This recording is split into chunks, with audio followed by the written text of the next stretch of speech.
gente. Boa tarde, tudo bem? Obrigada, em primeiro lugar, por todos estarem aqui com a gente. E nesse calor. Vamos lá. Boa noite, gente. Tudo bem? Como já foi apresentado, eu sou o Felipe Mansur, para quem não me conhece. Eu queria apresentar a Fê Krumel, que é editora de publicidade, editora de séries. Dentre elas, Cidade Invisível e Coisa Mais Linda. E a gente tem os dois outros convidados que a Paty vai apresentar aí. Temos aqui o Hamid Aguiar, que é editor de filmes publicitários, editor de séries, editor de vídeos. Ele é o editor do ano Shots Awards. E o Marcinho Hashimoto, que é conhecido por editar Bingo e também Faroeste Caboclo. E ele está mais focado em cinema e também em séries. E ele também ganhou a Academia Brasileira de Cinema como melhor montagem em Festival Tradicional do Rio de Janeiro.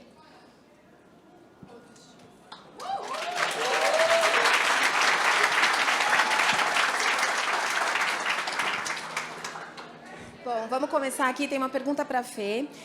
Como a sua experiência na publicidade te ajudou a migrar para o cinema? Tá funcionando? Tá. Então, eu sinto que ajudou muito, porque na publicidade a gente testa muita coisa, né? Muitos gêneros. Às vezes, em um ano, você monta filmes que parecem de ficção científica, de ação, de drama. Então, quando eu fui para o cinema, eu já tinha experiência em muitos gêneros, apesar de não ter montado ainda nenhum longa, né? Nesse sentido, me ajudou muito. E também, depois a gente talvez passe um clipezinho que eu vou comentar uma coisa de efeitos também. Essa foi a parte que me ajudou. A parte que eu tive dificuldade foi justamente largar alguns vícios da publicidade, assim, sabe? Eu me lembro que a primeira cena de diálogo que eu montei no longa, eu estava montando com o Gus, dividindo um filme, e eu pedi para ele vir assistir, e ele falou: o que está acontecendo? Por que está tão picado? Não, é que eu botei a melhor fala de cada momento. Dele, não, mas não precisa, tipo, escolhe, né, menos o ritmo. E outros momentos também eu tirava algum take porque o cabelo estava bagunçado, sabe? Umas besteiras assim. E algumas coisas me prejudicou, mas eu fui aprendendo. E foi muito bom ter, por exemplo, um outro montador para me ajudar nesse momento, de dizer: tá, eu entendo a tua questão, mas essa questão não é do cinema, não é das séries, assim, sabe? Diálogo foi um aprendizado bastante intenso. Legal, gente. Vou fazer uma pergunta aqui mais dentro da parte criativa, né, que eu acho que é legal a gente conseguir debater com todos eles essa parte. Queria falar um pouco sobre ritmo, né? Ritmo é uma coisa muito importante na montagem. Queria ouvir um pouco de cada um, né? Acho que começando aqui pelo Marcinho. Como é que ele acha que esse ritmo pode afetar na emoção, né, e na narrativa que a gente quer criar para as histórias? E quais são os truques dele para achar o timing perfeito? Bom, se a gente for falar de ritmo, né? Ritmo, na verdade, é tudo, não só na montagem, em qualquer tipo de narrativa que você que você estabelece, ou, enfim, uma música que você vai ouvir, é ele que te carrega dentro daquilo que você está querendo passar, né? Seja para um vídeo do YouTube, seja uma música, seja um longa-metragem. E aí eu acho que essa questão que a gente, né, tenta falar de ritmo e narrativa, é você tentar entender, dentro da natureza daquilo que você está querendo passar, qual é a melhor estratégia, quais são os melhores recursos dentro da linguagem cinematográfica e de montagem que você consegue imprimir para aquela situação específica. Então, eu acho que, falando, né, do ponto de vista de montadoras e montadores, a melhor coisa é quando você some. O melhor filme é aquele filme que você não consegue prestar atenção na montagem, porque ele faz parte, assim como a melhor trilha também é a melhor trilha que você não consegue ouvir, porque, na verdade, significa que você conseguiu gerar uma experiência sensorial, que é isso que a gente busca, de qualquer, né, uma maneira. Você assiste, quando acabou, como é que foi a música? Não sei. Significa que a música está funcionando onde ela tem que funcionar, ela te deu as emoções e as intenções certas, as ausências, os silêncios. Quando você precisou ficar tenso, você ficou tenso. Quando você precisou ficar feliz, significa que tudo funcionou. E isso é individual para cada situação que você vai ter, para cada filme, para cada longa-metragem, para cada cenário. Então, assim, o melhor, acho eu, né, dentro da minha experiência, o melhor profissional de montagem é aquele que o estilo desaparece. esse filme foi montado pelo fulano. Bom, se foi montado foi porque você está enxergando a pessoa e não o filme em si. E acho que, né, fazendo expandindo um pouco mais, talvez, questão filosófica dos nossos tempos, assim, acho que a gente acorda de manhã e o que acontece é uma guerra pela sua atenção. Esse é o commodity mais precioso hoje. A gente está num evento de publicidade aqui. É a sua atenção. Então, você acordou, a primeira vez que você abriu o olho, a segunda coisa que você fez foi pegar seu telefone para ver o que está acontecendo. E, a partir daqui, desse ato, né, tem um exército de pessoas atrás do que a gente faz, do que vocês fazem, tentando fazer com que eu consiga ficar conectado com isso, e vou baixar, e vou clicar, e vou tentar expandir. Então, eu acho que é nisso que, assim, nosso trabalho se insere em qualquer situação, mas eu acho que a questão de você conseguir desenvolver essa narrativa é muito para quem você vai falar, como você vai falar, e óbvio, existem recursos, linguagem, coisas que você pode usar, forma de usar trilha, som, montagem, enfim. Mas acho que o raciocínio principal é muito tentar entender como é que tudo isso vai desaparecer, né? E vai virar... Quando você pode até racionalizar e pensar, poxa, eu vi tal filme, a montagem me chamou a atenção. Mas se o filme funcionou mesmo, você viveu o filme, né? Ou música, por mais que quem é músico aqui, que já estudou música, quando a música funciona, você não fica pensando, pô, o cara foi do primeiro, olha que legal, ele usou essa atenção. Que não. Você vive. Num segundo momento, você vai ouvir isso e vai tentar entender. Então, acho que o comentário inicial que eu faria seria esse, assim, nesse sentido. Alguém complementa aí? Rami? Eu acho que é isso, né? Trazendo um pouco do que você falou para a publicidade atual hoje, né? Com os formatos mais longos, né? Onde a gente consegue trazer mais essas emoções. E acho que a gente fez um projeto agora, um projeto de publicidade, né? Porque tem uma marca patrocinando. Ele tem 5 minutos e meio, mais ou menos.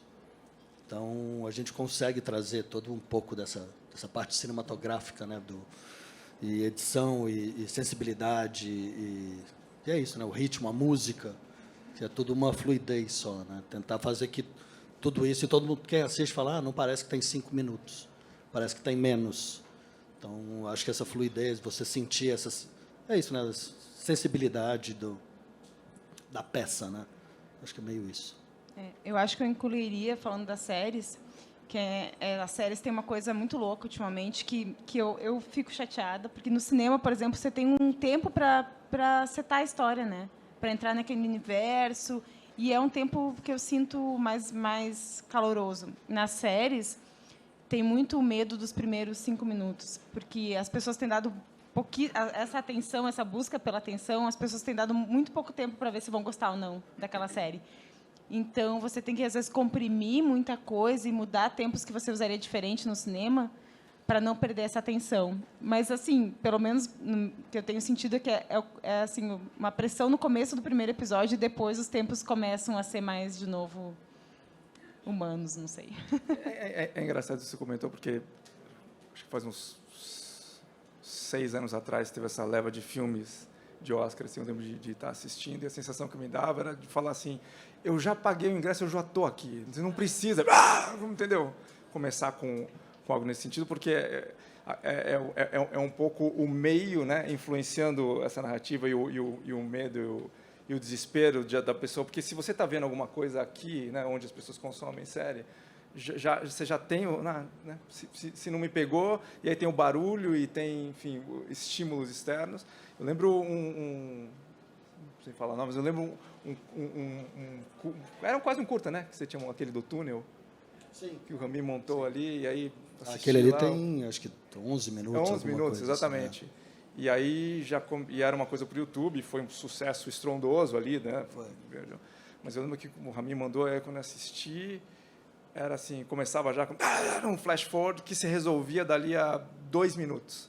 Aí eu perguntei, Rami, isso aqui? Ele falou assim, isso aqui foi o pessoal do YouTube que falou que tinha que começar com a explosão. Precisamos dos 5 segundos. Exatamente, preciso dos 5. YouTube é 5 segundos, na série é 5 minutos, talvez até menos. que sim, acho que existe, mas, ao mesmo tempo, você pode pensar em inúmeros exemplos. Não sei se enfim, alguém vai lembrar aqui, mas tinha um filme, passava muito na sessão da tarde, quando era criança, que chama Warriors, Guerreiros da Noite. Lógico. John Carpenter, né? Clássico. É incrível. Vale a pena assistir em casa e ver. O filme não começa assim. Começa com um trem vindo, o metrô à noite com a trilha. Duvido alguém pular. Porque, sim, tá, é isso, o ritmo, a cor, tá, tudo está sendo assim, já de cara fica muito claro qual é o tom que você tem que entrar, para onde o filme está te convidando, uma coisa sinistra, interessante, a trilha é incrível. Então, acho que tem um pouco, falando disso que a gente está falando de ritmo, de linguagem, eu acho que todo mundo, o mundo inteiro, parte um pouco para esses lugares dos formatos, né? Que é um pouco isso. Assim, quando a gente começa com flash forward, alguém falando já, né? Começou até 1, 2, eu estava... Não, eu tô querendo entrar na série. Então, eu sinto falta, às vezes, desse tempo de entrar no universo. E eu acho que faz parte. Eu pulo coisas também, às vezes. Também faço a mesma coisa que eu acho que é cruel. Mas é interessante isso, né? A diferença também, o ritmo... O nosso trabalho também depende de onde ele vai passar e qual é o consumidor final principal, né? Legal. Ainda nessa questão da secundagem, né, trazendo um pouco para a publicidade, a gente tem esses vários formatos hoje que ajudam a gente a conseguir criar mais esse clima, né, conseguir construir mais a história, mas muitas vezes a gente tem um compromisso também de contar essa história em 30 segundos. Então, acho que seria legal a gente falar um pouco disso também, né, trazendo um pouco para a publicidade, como é que quais são esses desafios da gente conseguir montar uma história que emociona, que conquista a atenção das pessoas, só que em 30 segundos. Me ajuda nessa aí também. Esse é o nosso maior desafio, né? Que hoje a gente recebe roteiro de 2 páginas, 30 segundos. A gente Aí tem... você olha para aquilo ali e fala, não, beleza. Aí você vê o shooting board, tem 70 quadros. a gente tem o diretor, olha... e a agência querendo fazer Aí a versão você longa e o Exato. cliente querendo saber como é que vai ficar o 30, falo... né? Então é sobre isso um pouco. Aí eu falo, beleza, a gente está falando aqui de quê? Quantos frames por quadro para caber isso tudo? É um desafio, eu acho que tem que ser... Acho que tem que se pensar, né, nesses 2 formatos separados, eu acho.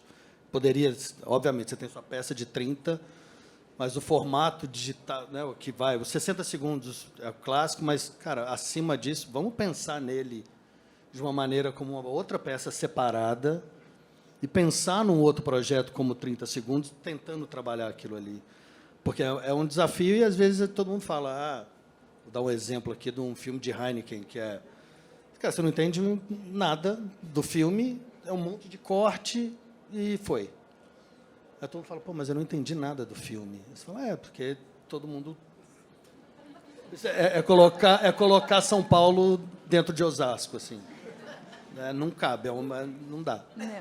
Mas... parece sempre uma guerra entre informação e sentimento, na minha opinião. Assim, do tipo, no 30, a agência também quer colocar aquela coisa que é o sentimento que ela quer que o espectador tenha, que é o que ela sente que vai engajar com a marca. Ao mesmo tempo, o cliente tem vários protocolos que ele quer cumprir e não cabe em 30. E escolhas precisam ser feitas. E eu sinto que eles querem, às vezes, aquela coisa de deixar a escolha para depois, para não comprar a briga antes, sabe? Exato. Essa briga, às vezes, tem que ser comprada antes. Do tipo, o que a gente quer fazer? É um filme informativo ou é um filme que vai engajar sentimentalmente? Porque, às vezes, os 2 não cabem em 30.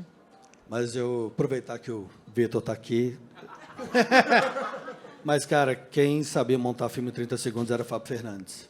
Esse conseguia trazer, mesmo, seja ele comédia ou não, era um cara que conseguia contar essa história em 30 segundos de uma maneira incrível. Eu aprendi muito com ele nesses momentos que a gente ia fazer offline. Então, era muito, muito legal ver o processo criativo na cabeça dele ali. Era muito legal. Mas é uma pergunta, por exemplo, você está falando... Esse montar já vinha no roteiro? Ou era observando os 70 frames, o que aqui acaba eu acho que ele já cortava esses 70 frames na PPM, né? Ele já vinha e já cortava e tal.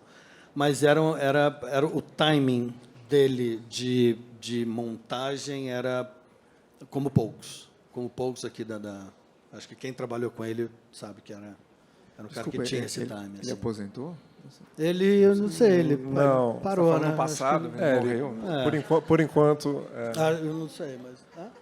por enquanto tá tá cuidando bem da vida. Tá eu diria. cuidando da filha, é isso. Mas tá? era um cara que ensinou a importância do frame, né? Ele tinha Muito. coisa do frame a frame. Tira Muito, 2 frames muito. aqui, põe um frame ali. Ele era um cara que sabia o timing. Né? Bota essa locução, que faz isso, não sei o quê. Quando você via, botar em um filme de 30 é redondo, assim, um cara que não sabe.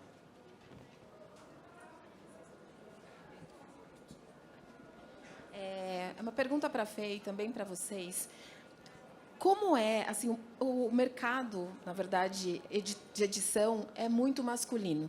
Como foi para você, como é para você trabalhar nesse mercado dentro da publicidade, como se comporta dentro do cinema? Porque na publicidade não existe dividir, assim, raramente divide com um outro editor. Agora, no cinema, sim, porque séries, principalmente, são vários episódios. Então, eu queria saber como funciona para você, como foi esse início, como você se sente, quais são as outras mulheres, porque eu, como agência, você foi a segunda mulher que eu trabalhei, assim, são vários anos, não vou contar quantos, mas são vários anos já, e você foi a segunda mulher com quem eu trabalhei em edição.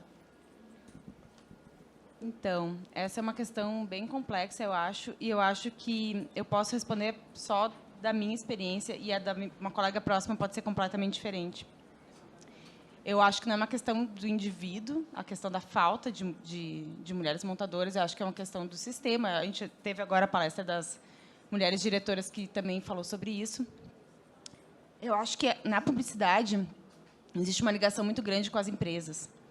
E as empresas são muito masculinas, normalmente donos homens, né? Diretor de marketing homem, que contrata uma agência, que normalmente o dono é homem, que tem os criativos, que grande parte é homem.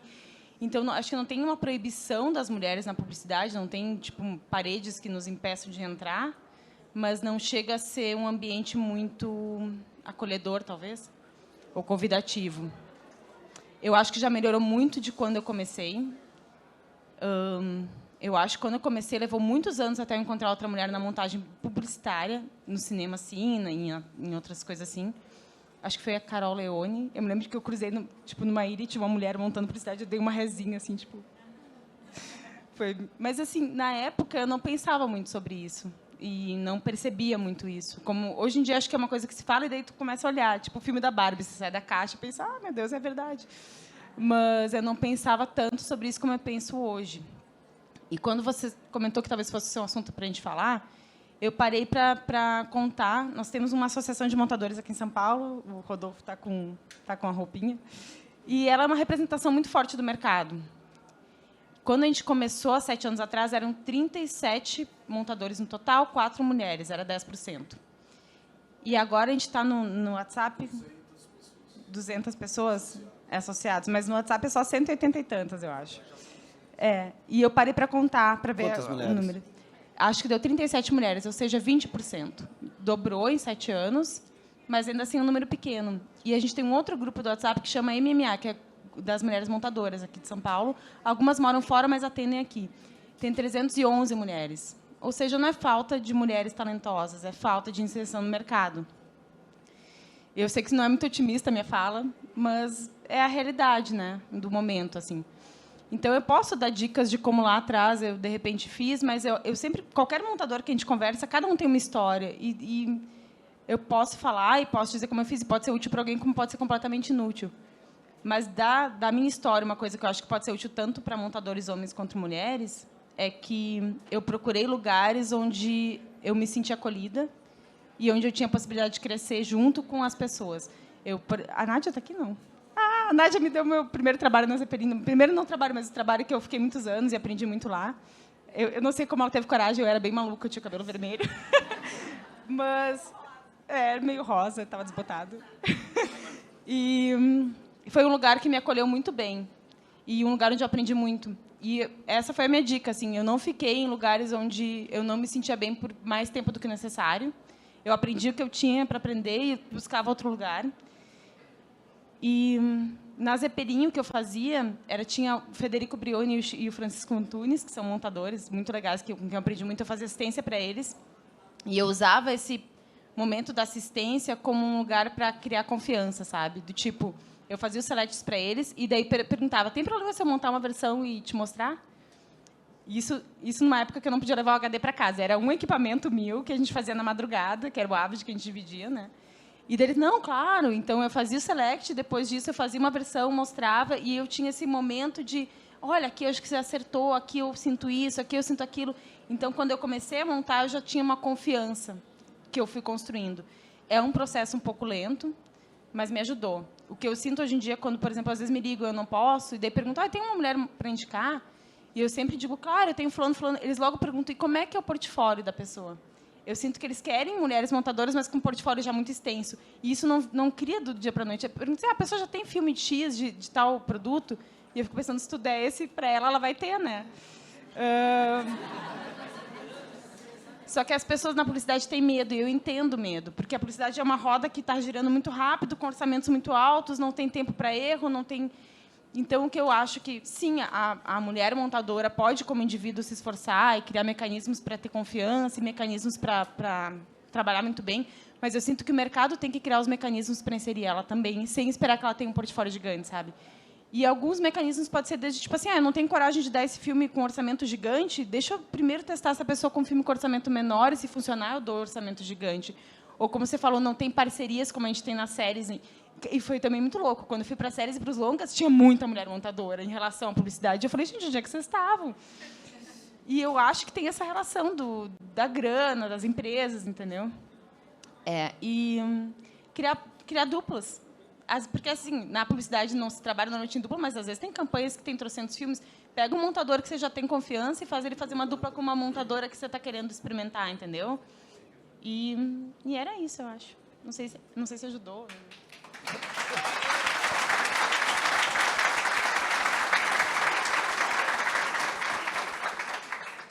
Eu acho que é legal a gente ampliar também para a área de diretores, né? Porque eu acho que isso acaba... Não, acho que se aplica também, né? Acho que muito do que a Fê contou das editoras, eu acho que acontece nos diretores. A gente também tem um grupo de diretores onde a maioria é homem, certo? Eu não sei exatamente os números, né? Tem algumas diretoras super talentosas aqui na sala, a Bárbara, as Magnólias também estão ali. Acho que é legal a gente ampliar esse discurso também, porque eu acho que se aplica também à área de diretores. Eu e a Bárbara trabalhamos juntos. A gente era assistente ao mesmo tempo.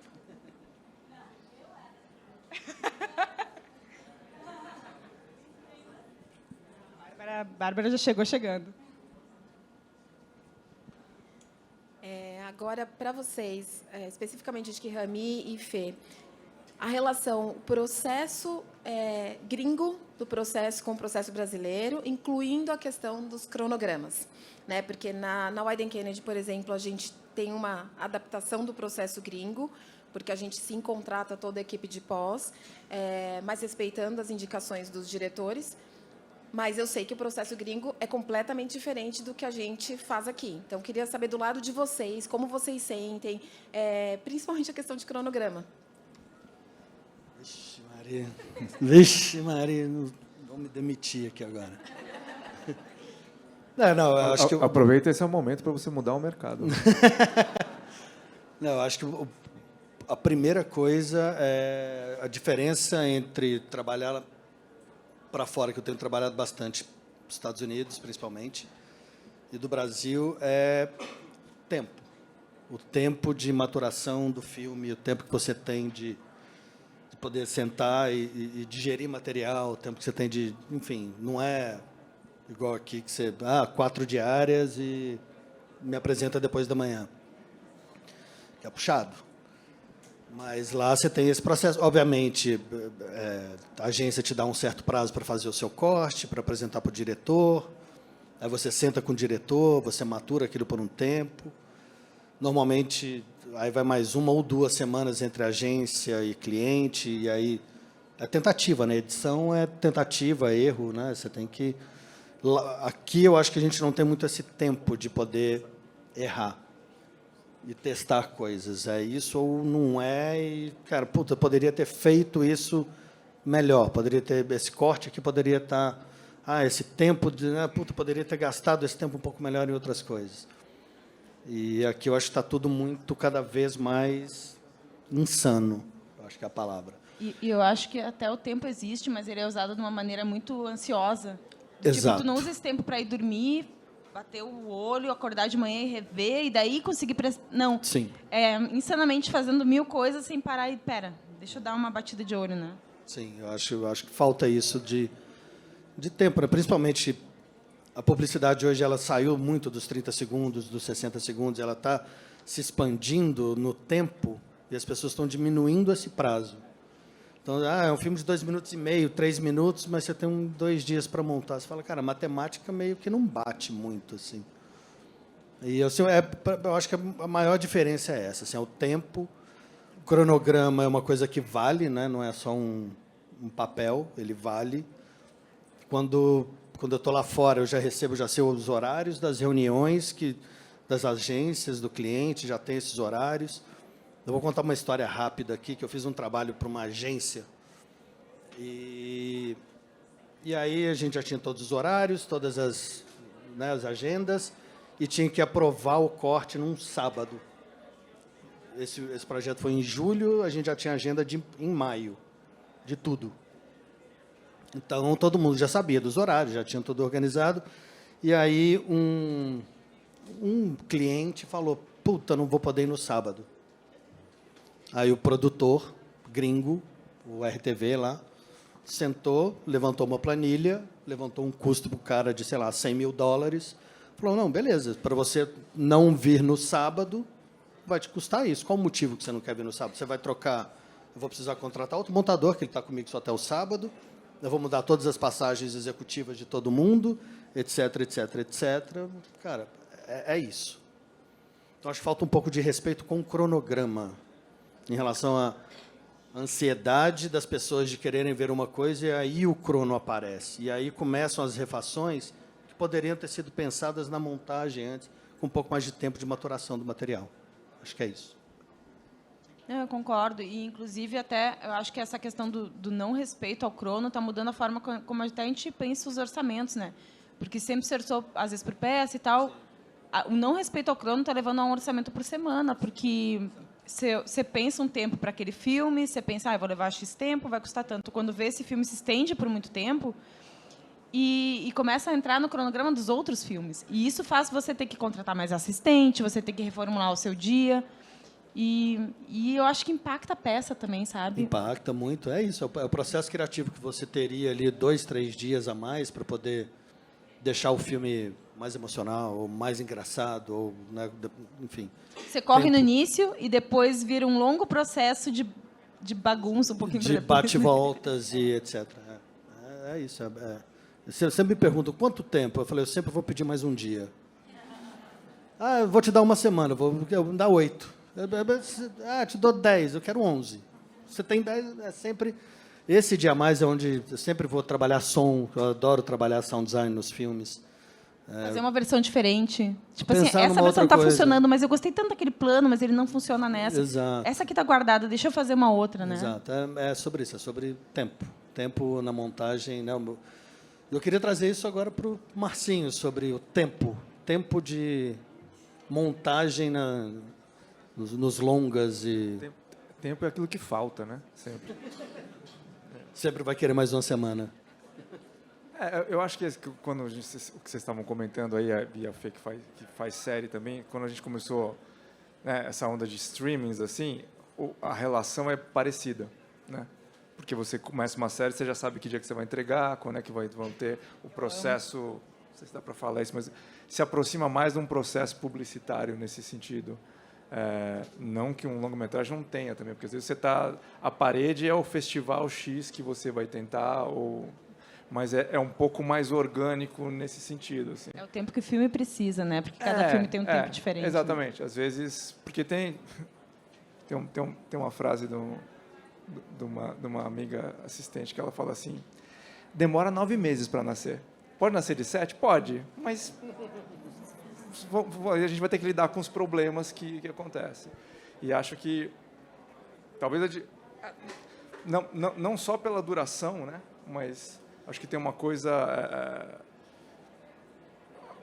Um filme, um longa-metragem, ele é composto de vários planos, várias cenas, enfim, que se transformam em sequências e o seu raciocínio começa a ser um pouco mais alongado em relação às coisas.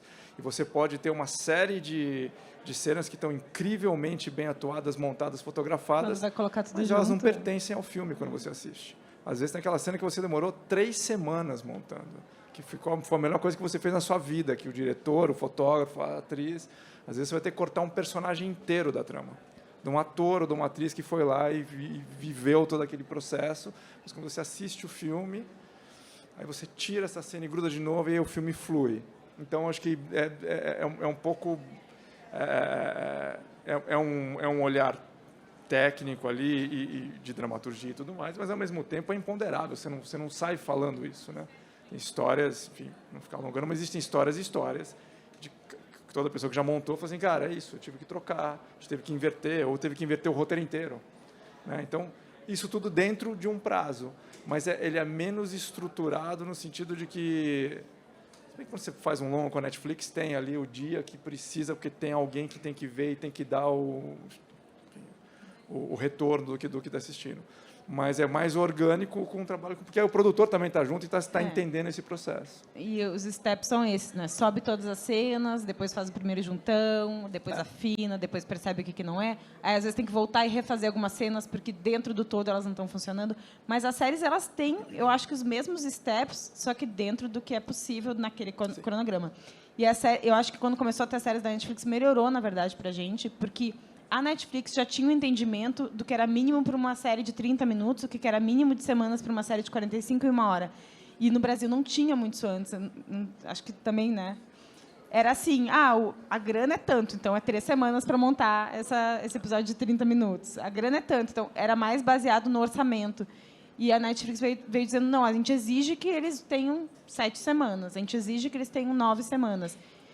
Melhorou muito, não só aqui, como outro dia eu participei de uma palestra online, melhorou em vários lugares do mundo por conta disso. Na França, eles tinham 4 semanas para episódio de 1 hora, entendeu? Mas é isso, tá ali no quadradinho. Tu não vai poder, não, pera, eu preciso repensar a estrutura toda. Não, tu vai ter que mandar aquele corte naquele dia, né? E nos filmes, às vezes, o diretor quer um tempo, quer ficar longe do filme por um tempo para rever, né? Às vezes, teve um filme que eu fiz com o Gus, esse segundo ficção que eu fiz, que o filme, o primeiro corte, acho que devia ter umas 3 horas e meia, sem mentira, assim, era enorme. E tinha cenas lindíssimas que caíram fora, que eram encenações de atores, assim, de uma peça de teatro. E o final, a gente sentia que estava errado, e não era da montagem, era do roteiro. A gente sentia que tinha alguma coisa que estava errado, mas demorou. A gente precisou se afastar, ficar um tempo sem mexer. O diretor precisou entender aquilo e vir com uma proposta, e a gente teve um final assim que radical, assim, tirou meia hora final do filme, ele mudou completamente, e a gente precisava de tempo, de distanciamento, sem ninguém mexer, para entender isso, sabe? Se a gente continuasse tentando, a gente não chegava lá, sabe? Entre série e longa, existe preferência? O longa é um envolvimento emocional maior, e eu acho que ele também cria, quando você vê pronto, um sentimento diferente, assim, tipo uma realização mais forte, talvez. A série, eu sinto que é mais divertido, porque tem a equipe, né, que você faz amigos, você está montando com outra pessoa o episódio, e eu sinto mais leve a série. Eu acho que para mim, assim, o que acaba passando é pelo roteiro. Né? Se você tem... Eu já fiz longa-metragens que foram um pesadelo de fazer, porque nada funcionava, ou você não tinha envolvimento. E já fiz séries que foram incríveis e vice-versa, assim, mas acho que é mais esse processo. Do ponto de vista pessoal, o processo da série ele é mais organizado, mas às vezes falta um dia. E aí não tem negociação com esse dia. Se eu tiver mais um dia, se eu tiver, já teve agora num processo, era recente agora, era uma coisa assim, não é mais um dia, mas eu preciso de 2 horas. Se eu tiver 2 horas... Não, aí eu consegui, mas com o finalizador, com a coordenadora de finalização, tudo bem, então eu atraso 2 horas. E aí são 2 horas onde você sabe, né? Eu acho que tem algo, uma coisa inerente à montagem, que aí quem já experienciou vai entender, é que olhando de fora, fala assim, não, pera um pouquinho, você está 15 dias com esse negócio, em 2 horas vai mudar? Vai. Porque montagem é um processo... é um processo cumulativo, mas você dá um passo, 2 passos para frente e um para trás. Enfim, você vai caminhando para frente, mas você é a arte de ficar reassistindo e tentando achar o que encaixa. E, às vezes, em 2 horas, vai fazer toda a diferença. Às vezes, em 15 minutos vai fazer a diferença. E é uma coisa que, às vezes, é isso, é um impacto sonoro que você conseguiu...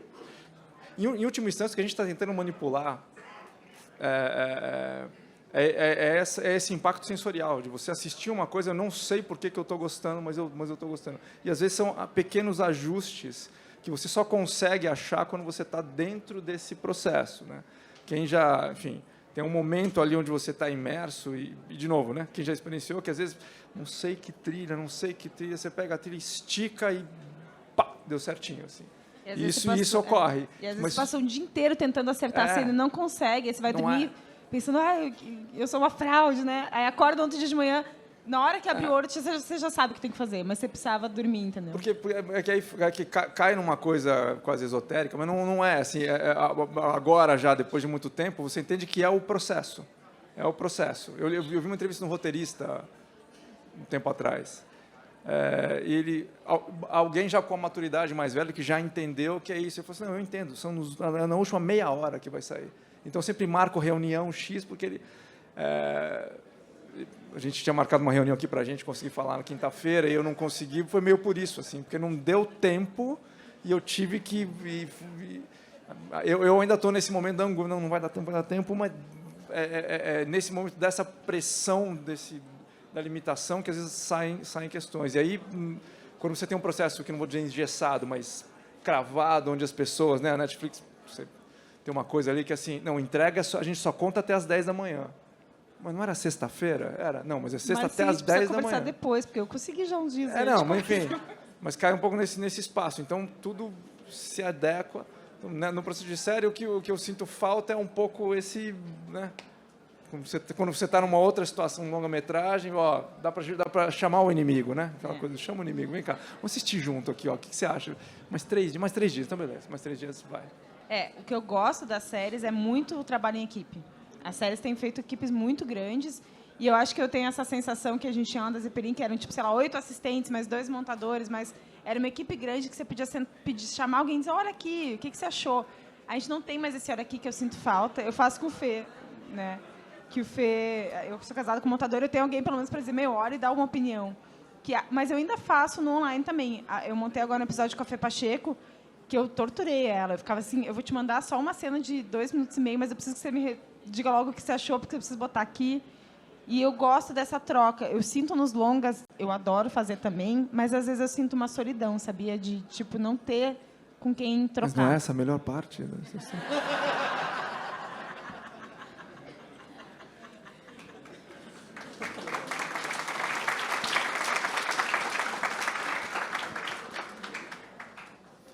Gente, indo um pouco mais fundo nesse assunto aí, que eu acho que a gente estava vindo, né? Tem esse momento que você está lá tentando achar a montagem, tentando achar o corte perfeito. E é um momento que a gente precisa de inspiração, né?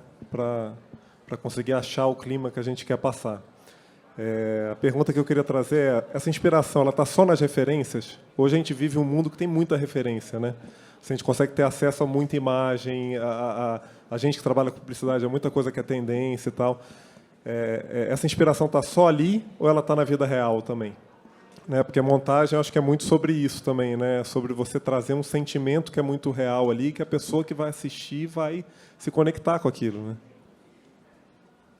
Quer começar, Fê? Então, antes a gente estava falando sobre isso, né? Fez Isso tem sido uma das minhas maiores questões no momento, assim, porque nos últimos anos eu sinto que o tempo que eu levo montando, e é um trabalho que é muito braçal, que a gente precisa ficar ali muito tempo, me deixou com menos tempo para viver e para juntar experiências, para ter como catálogo de experiências sentimentais ou até relações humanas, para manutenção de amizade, manutenção de relações familiares.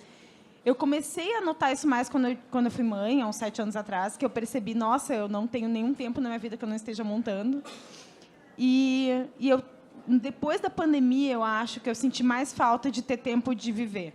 E para ter essas experiências, para poder montar não só a partir de uma referência, sabe? Por exemplo, agora a gente fez uma série que é de ação policial e a gente precisava entender o que a gente queria nas cenas de ação. E eu consegui lembrar Não é uma experiência boa, mas eu fui assaltada muitas vezes quando eu morava em Porto Alegre. Mas é da onde eu tirei aquela adrenalina de que o tempo passa diferente, sabe? E eu usei isso nas cenas. Desculpa perguntar, se foi muitas vezes? Muitas vezes, depois eu te conto. E teve um documentário que eu montei logo depois que eu fui mãe, que o fato de ter ficado no puerpério amamentando me fez parar, e era quase uma meditação que no começo tu não quer parar, e depois que tu para e tu sente aquilo, o tempo também vira diferente. Eu usei isso no documentário. Claro que a gente pode se alimentar de referências, e eu também me alimento muito de referências, mas eu sinto que quando você vivenciou na pele, você monta diferente. E para isso a gente precisa criar tempo para viver. E isso, para mim, tem sido um dos maiores desafios. Assim. É bem isso mesmo, né? Aquela viagem que falta de você.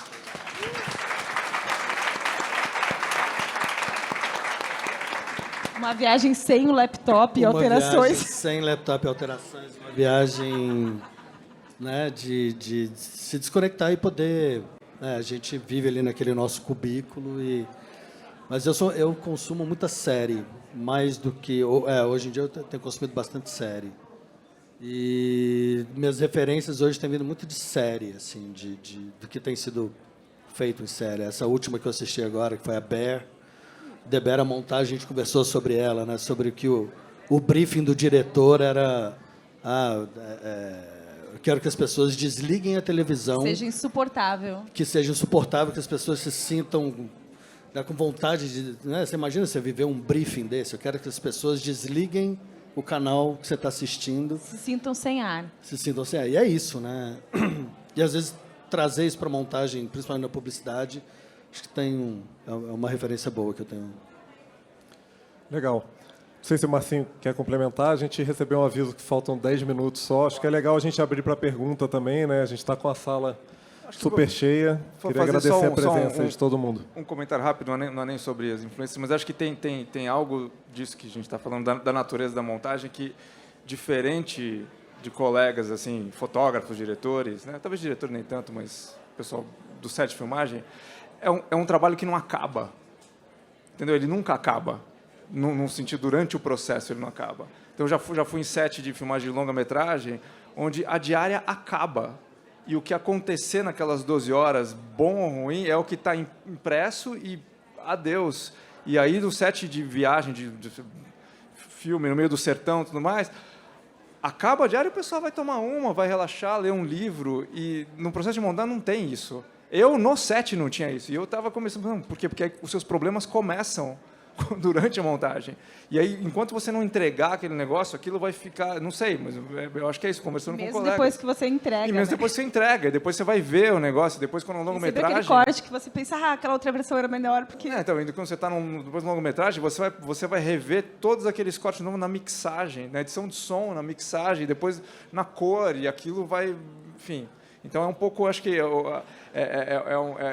da natureza do trabalho, é algo, enfim, repetitivo, obsessivo, né? Você fica do lado do marido, o que é isso? Está acontecendo um monte de coisa ali, mas do lado de fora. Então, acho que existe esse ponto de você sair, não é assim, acabou, agora eu vou dormir. Não. E aí você está ali, foi na padaria, tocou uma música, pô, essa música podia ser boa. Mas é isso. Então é exaustivo e ao mesmo tempo aí você sai de um projeto e entra no outro, porque, enfim... E a gente que é pais, né, e mães, né, às vezes teu filho está falando uma coisa e tu olha e pensa, o que ele falou? Tipo assim, o que tu estava pensando, não sei. Então, vamos lá. Acho que agora a gente está com menos de 5 minutos. Então, a gente queria abrir para perguntas, se eventualmente vocês quiserem fazer alguma pergunta para qualquer um de nós. Um pouquinho? Poxa vida. Não dá? Não tem? É isso? Tem uma mão ali levantada. Eu queria fazer para você uma pergunta. Quando você fala como mulher, você se sentiu mais amparada e acolhida no ambiente de séries e nesse ambiente corporativo, de empresa, de publicidade. Você não sentiu isso? De certa forma, são marcas também, né? Eu queria entender por que foi diferente o sistema publicitário versus o sistema para marcas de streaming, onde eles acertaram. Não, desculpa, eu acho que eu me expressei mal. Eu não me senti mal no ambiente publicitário. Em alguns, sim, mas eu encontrei ambientes publicitários onde eu me sentisse bem. Entendeu? Por exemplo, eu chamava a Nádia de mãe, às vezes, por engano. Era minha chefe. E o que eu quis dizer é que, dentro dos ambientes publicitários, encontre ambientes onde você seja reconhecido e bem tratado, entendeu? Eu não me sentia... O que mudou para mim do sistema da publicidade para séries não foi essa sensação. Foi a organização. Na série eu consigo organizar... Eu sempre quis fazer série também, mas na série eu consigo organizar a minha vida. Eu sou mãe hoje em dia. Eu consigo ter final de semana com a minha filha. Isso mudou, mas a sensação no ambiente publicitário variava do lugar onde eu trabalhava, sabe? E com as pessoas com quem eu trabalhava. Às vezes, com o diretor eu me dava bem, eu percebia que aquele diretor gostava do meu trabalho, a gente crescia junto. E o outro diretor, eu percebia que ele não queria estar montando comigo, e isso influenciava a montagem. E é aquela coisa assim, a montagem vai ser tão boa quanto você me permitir que ela seja. Então, aquela parceria eu procurava não repetir se eu tinha essa possibilidade, nem sempre a gente tem, né? Eu não sei se eu respondi a tua pergunta.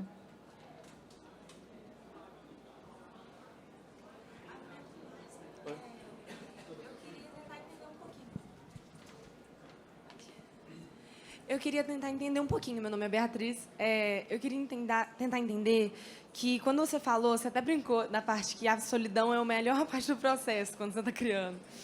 E me chocou um pouco, porque quando você mexe com comunicação, a primeira coisa que você escuta é que é muita interação com as pessoas, é muito trabalho em equipe. Eu queria saber como esse sentimento de solidão ou estar sozinho te ajuda na hora da criação da montagem mesmo. Como te ajudou e como transforma seu processo criativo.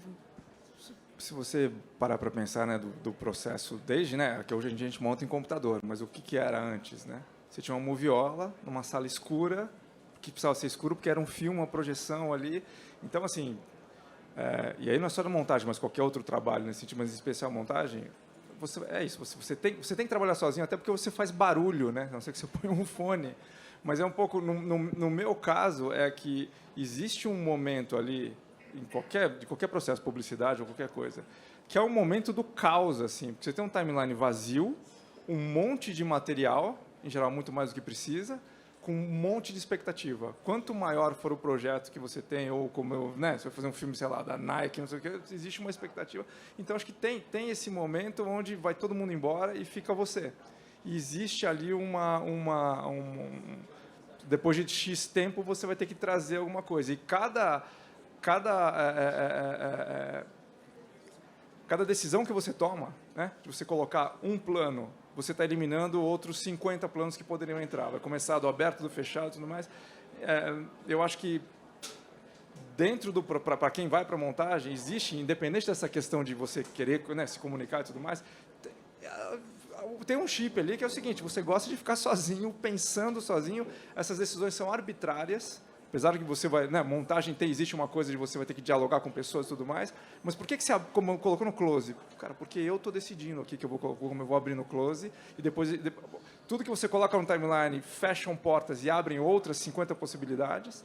Então, nesse lugar que eu sinto que, como é algo muito particular seu, se você for montar um filme, vai sair uma outra coisa diferente do que o outro, independente do material. É nesse espaço que eu sinto, e aí, enfim, deve ter o meu grau de autismo nisso também, mas é esse lugar onde eu preciso estar sozinho e entender qual é a minha relação em relação ao que eu já vivi com aquele material frente às expectativas que tenho, né?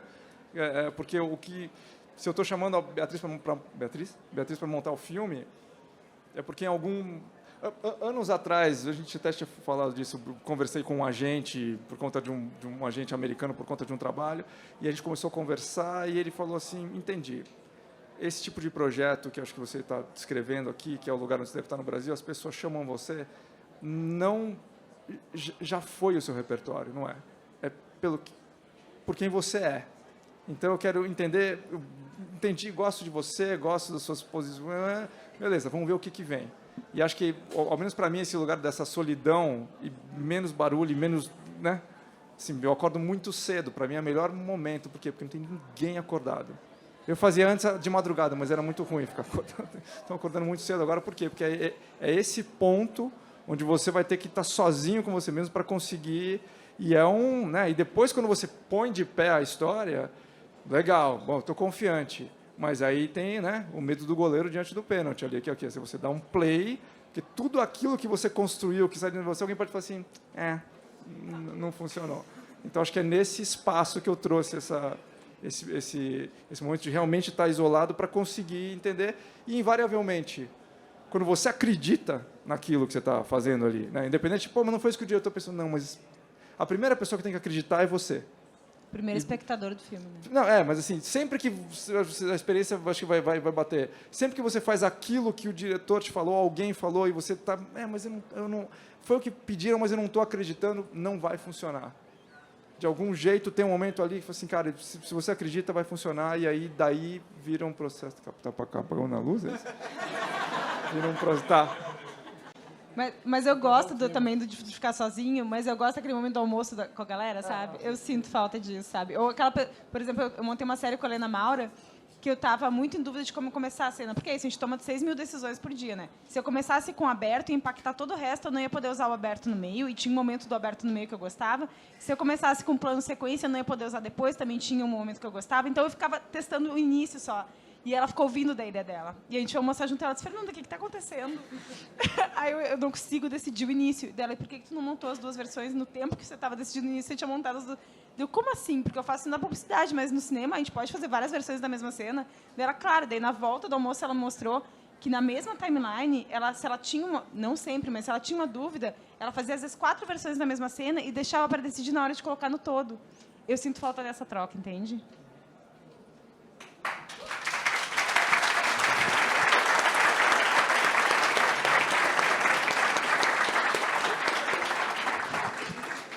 Gente, obrigado pela presença. Foi muito legal ver essa sala cheia. Obrigada, gente.